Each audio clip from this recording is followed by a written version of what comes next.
This is the perfect pasta for a party because you can eat it hot or at room temperature. So it's so great because I can make it the same morning and then pack it up, take it to the beach, and it's still wonderful. I'm going to start by cooking my farfalle. Now you can make this cook for about 5 minutes. And then after 5 minutes, I am going to add my broccoli. That way I cook the broccoli and the pasta in the same pot. It's one less pan.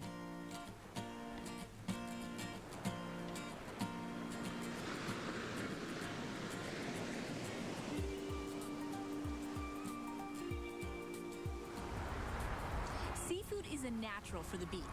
I love crab, so I mix crab with 2 different cheeses, stuff it in cannelloni, and top it with a cream sauce. It is the most rich, decadent dish you will ever have. We're gonna do about 5 tablespoons of butter. And once that of butter and flour together is a roux. One of my favorite ingredients, that is Sardinian, is salt. To my water. Now I have water and chicken stock here cooking. 3 cups of water and 3 cups of chicken stock. Just to flavor the frigola that much more.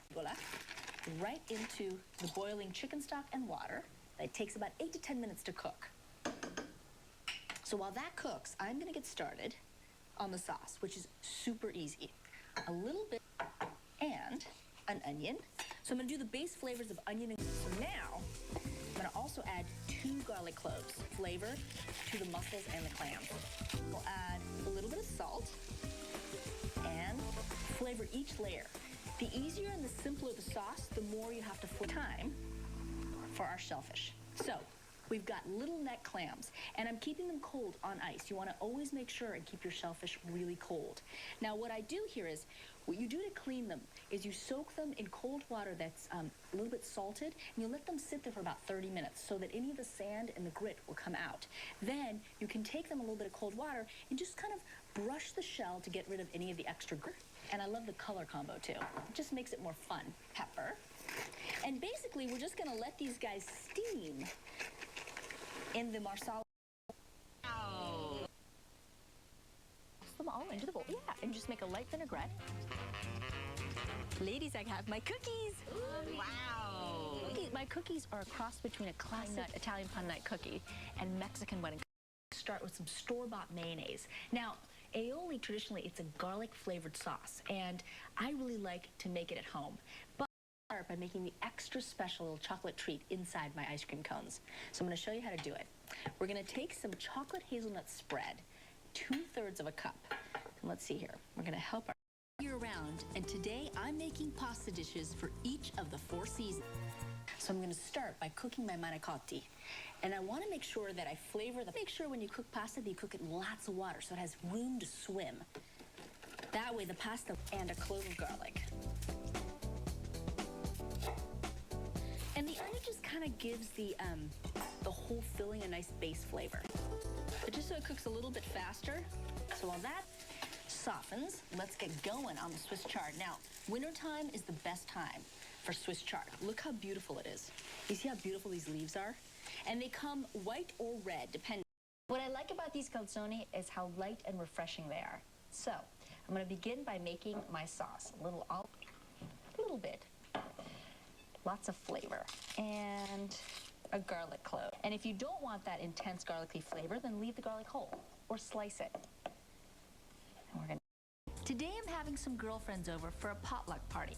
The twist is that instead of food, everyone will bring clothes and jewelry to exchange with each other. For this party, I want to serve casual dishes that'll be easy and fun to eat. This party may be potluck, but the food won't be. The first thing I want to do for my drumettes is make the marinade. So let's start. So 1/2 cup of balsamic vinegar into the bowl. Nice. Cream sauce on top. All right, so now I want to heat up my pan here because I'm going to also add to the cauliflower some pancetta.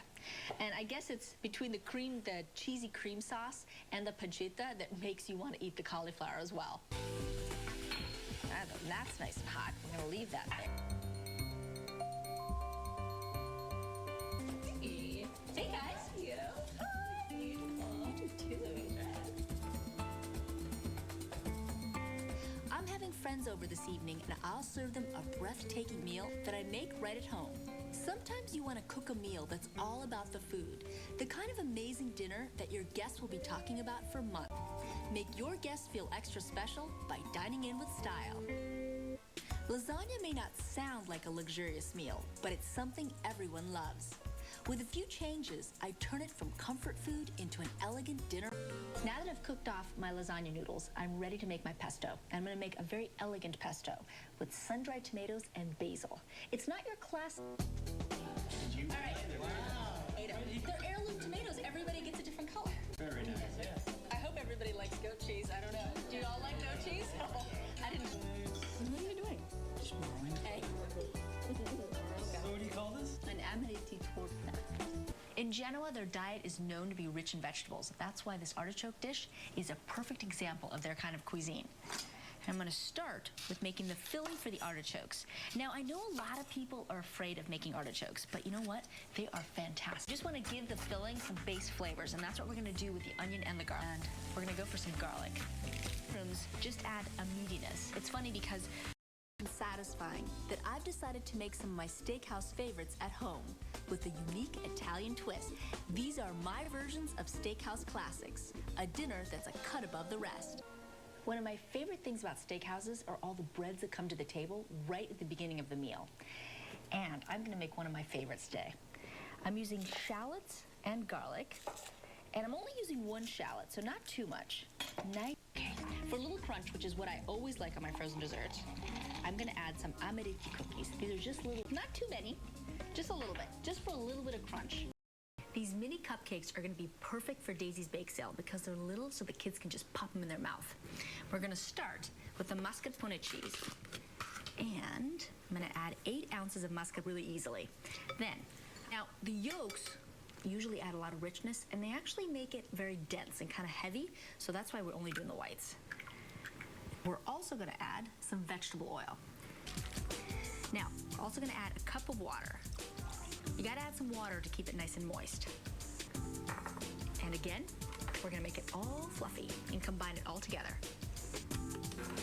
The main course for my baby shower, I want to keep it light and refreshing. So I'm going to make these great artichoke and tuna paninis. So I'm going to start with the meat part of my...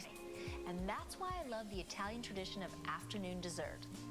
The women in my family get together to indulge a little and share stories. So I'm going to serve desserts that are good enough to linger over. Relax, invite your closest friends over, and enjoy these afternoon desserts. This is my Italian version of pecan squares. It's actually a dessert that I absolutely love. Caffeine, I do. So we have some Earl Grey right here for you. Oh, my favorite. But I've got lots of toppings. Is this sweet or is it just amaretto? It's sweet.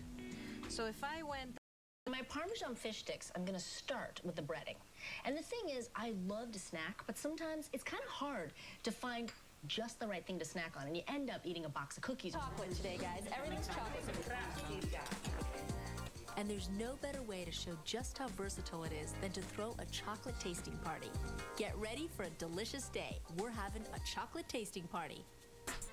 Italians know how to have fun with chocolate, like this. A souffle that uses a classic Italian combination, chocolate and... This souffle has an unexpected bite in the middle of chocolate and hazelnut. And that combination in Italian is known as gianduja. It is so yummy. It's actually milk chocolate. All right, I'm gonna go get those souffles because I know they're gonna be ready now. The party is going so well. I am so excited. I can smell the souffle all the way from the other side of the house. They look so beautiful. Oh, that smell of chocolate and a little frangelico in there. I was wondering how you did this. Yeah. Is this dark chocolate? Yeah, take some for the girls. To Giada, Salute to chocolate. To chocolate. Leftovers and had no idea what to do with them. Throwing them away is a waste of money, especially when you can turn them into dishes good enough for a dinner party. The first thing I want to do for my crostata is make the dough. And we're going to start with 1.5 cups of flour, because that way you get a nice flaky crust. So, right in there. And next, I'm going to add the butter. Now, it's got to be cold butter. The secret to a great, great dough is cold butter. So we've cubed, it gets flaky and yummy. So now we're gonna give it a quick little pulse. For a little flavor and to make the dough nice and tender,